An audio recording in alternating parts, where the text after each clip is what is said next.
Tripura Ayush mission employees অ্যাসোসিয়েশনের উদ্যোগে আগরতলার সরকারি মেডিকেল কলেজে হর ঘর তিরঙ্গা কর্মসূচির আয়োজন করা হয়।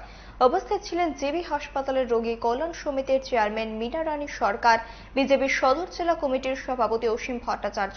হাসপাতালের সুলভ কর্মীদের মধ্যে এদিন জাতীয় পতাকা বিলি করা হয়। আহ্বান জানানো হয় তারাও যেন 13 থেকে 15 আগস্ট রাজ্য ও কেন্দ্রীয় সরকারের কর্মসূচিকে সফল করে তুলতে সহযোগিতা করেন।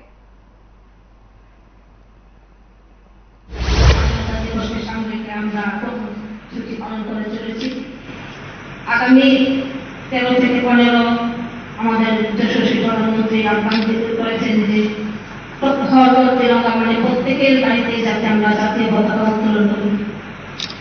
13 তারিখ থেকে 15 তারিখ আমরা এই উত্তোলনের পর 16 তারিখের সন্ধ্যার সময় আমরা এটা তুলে ধরতে পারবো।